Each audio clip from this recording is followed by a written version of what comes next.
what I'm going to do is I'm going to begin with this. I'm going to play some lyrics. I'm going to play a little piece of music called Let Us Speak Our Minds. And I'll project the lyrics so that you're able to see them. But I want you to listen to the piece, and I want you to think about what adjectives you would use to describe the piece. And I want you to put that into the chat as you hear it. So you see the lyrics posted on my screen. And I'm going to go ahead and play this. I'm not going to play the full clip, but I'll play, probably about a minute's worth, about half of this, so that you can get a sense of the piece. But I want you to use the chat for Zoom and begin to type in some words that would describe the mood of the music that you hear.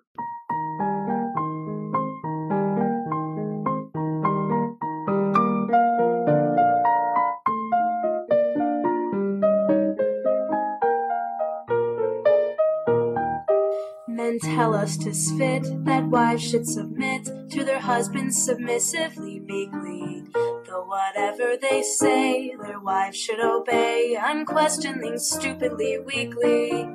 Our husbands would make us their own dictum take, without ever a wherefore or why for it. But I don't and I can't, and I won't and I shan't. No, I will speak my mind if I die for it.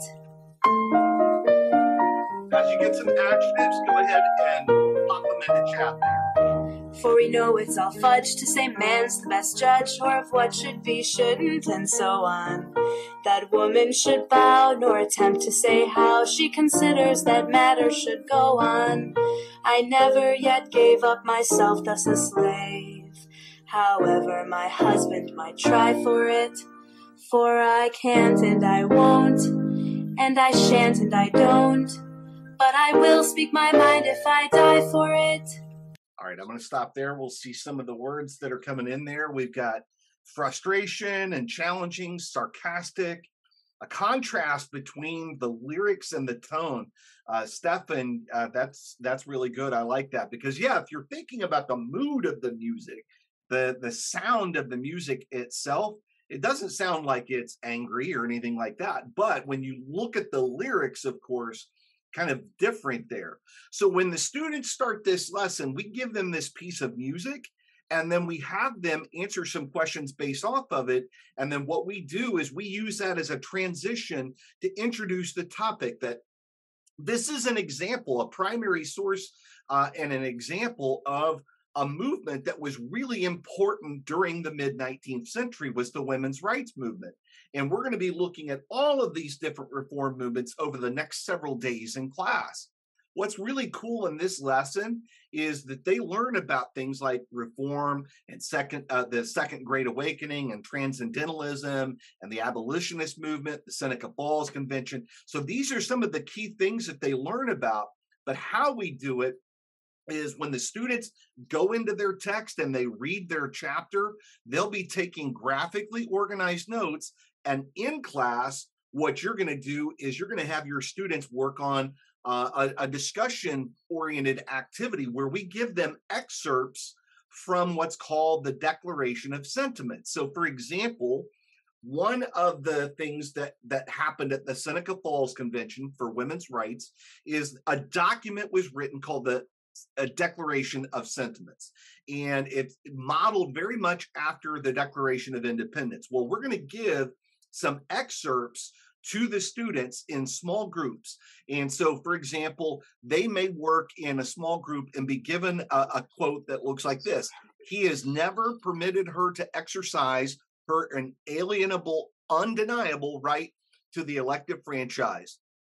He has compelled her to vote or to submit to laws in the formation of which she had no voice." Now, as a small group, what they'll have to do is first work on rewriting that excerpt so that it makes sense to a typical eighth grader.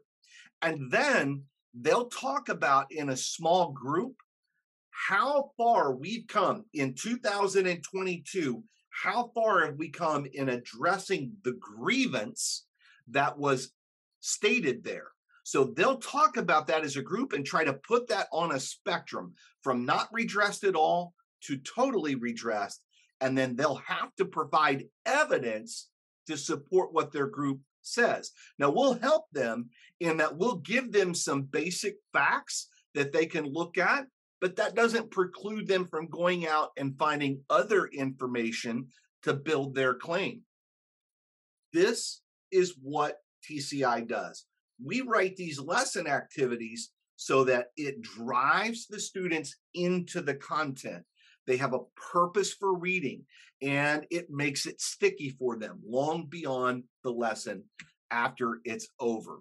We'll always finish a lesson with challenging the students to process what they've learned. So, for example, here we're going to have them create a report card essentially, because they've learned not just about the women's rights movement, but also education reform and the abolitionist movement and prison reform. They're going to be challenged at the end of this lesson to go in and create a report card, give it a grade. What are 2 things that the movement did well, and what are 2 suggestions for improvement? This is a really great wrap up of the lesson. So every lesson starts with some engaging experience, what we call a preview. There'll always be a hands-on, minds-on for the activity that drives them to the text. And at the end of the lesson, there'll always be a processing.